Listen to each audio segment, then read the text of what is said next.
Fabio Quartararo kembali mengeluh, bukan soal mesin, bukan juga grip ban, tapi chatter. Sebuah getaran halus namun mematikan saat masuk dan keluar tikungan.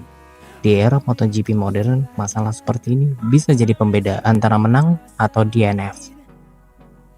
Lalu, bagaimana Fabio Quartararo menangkap dan menyikapi persoalan ini? Yuk, kita bongkar di episode Deep Inside kali ini.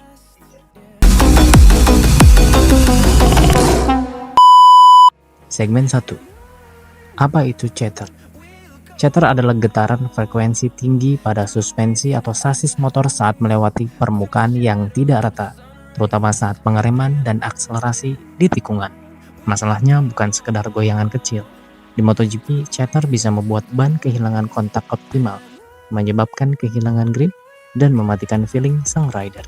Biasanya dipicu oleh kombinasi, pertama karakter ban, kedua setelan suspensi, ketiga geometri motor, keempat bahkan engine brake yang agresif. Segmen 2. Kenapa Yamaha rentan chatter? Yamaha M1 punya filosofi smooth cornering. Itu sejak ACU seragam diberlakukan dan ban Michelin digunakan, M1 makin sering mengalami ketidakstabilan saat cornering. Apalagi Yamaha belum mampu mengelola engine brake seefisien Ducati atau KTM.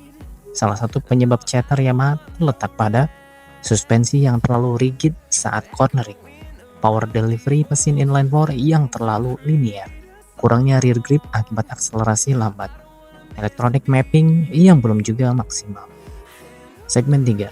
Kasus Fabio Quartararo di GP Mugello kemarin.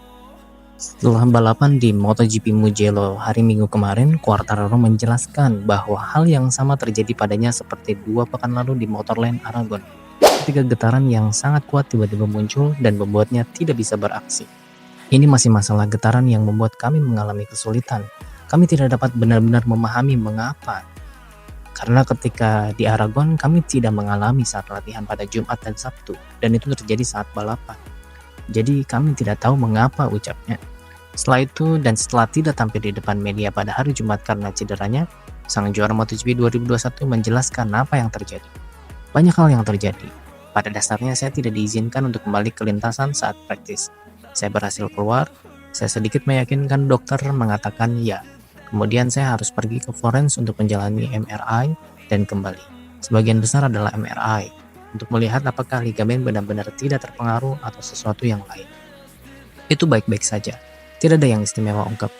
Sebenarnya itu sendi keluar, itu pernah terjadi pada saya 2 kali sebelumnya. Itu keluar, lalu masuk kembali. Saya pikir itu adalah subluxasi, jadi tidak keluar sepenuhnya. Karena ketika pramugara melakukan itu, mencoba memasukkan lengan saya kembali, hanya saja kantung udara terhalang. Dan saya hanya memintanya untuk melepaskannya. Tetapi dia tidak mengerti saya, itu sangat menyakitkan bagi saya. Sekarang saya mengalami pembekakan yang cukup parah. Saya juga tidak bisa berbuat banyak, mengompresnya dengan es, melakukan terapi magnet. Tak ada yang lain, hanya mencoba pulih sebisa mungkin. Menatap balapan hari Sabtu, Quartararo sadar bahwa dalam jangka panjang akan sangat sulit untuk meniru performa satu lap. Tapi dia tidak mengharapkan hasil seperti itu. Kami kehilangan kecepatan di mana-mana. Dalam perubahan arah, di mana saya jelas tidak bisa memiringkan motor, saya berharap bisa finish di urutan ke-7 atau ke-8. Itu adalah kecepatan yang kami miliki hari ini. Tapi tidak terlalu jauh, dan terutama tidak dengan kecepatan yang buruk di 4 lap terakhir. Kami tidak tahu mengapa, ia mengungkapkan. Gesekan adalah satu hal, kami tahu kami akan menderita hari ini. Tapi obrolan tidak ada alasan untuk menjadi seperti ini. Kami tidak tahu mengapa kami memiliki obrolan. Saya hanya mengalaminya saat balapan, seperti di Aragon, di mana saya mengalaminya saat sprint dan di hari Minggu. Pada saat yang sama, saya tidak pernah mengalaminya sebelumnya. Kami tidak mengubah apapun di motor. Itu sudah terjadi beberapa kali sebelumnya. Ada di bagian belakang, di pintu masuk tikungan. Ketika kami melaju sangat cepat dan terutama di trek seperti ini, di mana Anda harus membuat banyak sudut dan kehilangan sedikit bagian belakang. Itu tidak ideal. Kami melakukan kualifikasi dengan baik, tetapi masalahnya menurut saya, kami melakukan kualifikasi jauh lebih baik daripada performa motor yang sebenarnya.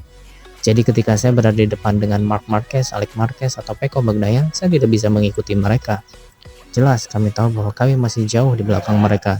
Tapi saya tidak tahu apakah 2 lap tambahan yang saya lakukan di awal menyebabkan semua masalah ini. Tapi saya pikir sayangnya, jika kami memiliki situasi yang sama dengan Marc, masalah di awal pada hari Sabtu, Kami harus kehilangan 8 detiknya per lap di 3 lap pertama untuk mencoba melihat apakah kami memiliki lebih sedikit masalah. Pungkasnya pembalap kelahiran Nice, Prancis itu. Masalah ini membuat Fabio kehilangan banyak waktu di setiap lap.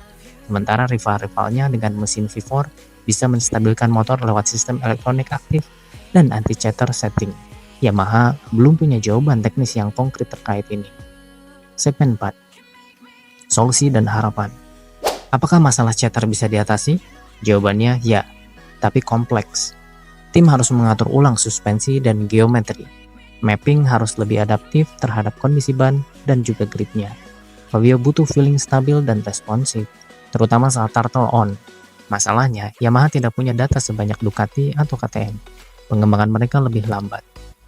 Selama Yamaha belum menyelesaikan isu chatter ini, Fabio akan terus merasa seperti menunggangi kuda liar di setiap tikungan.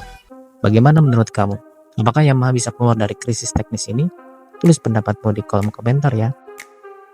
Atau kalau kamu pernah ngerasain chatter saat bawa motor harian atau paham soal suspensi, coba jelaskan pengalamanmu. Kita ngobrol bareng di kolom komentar.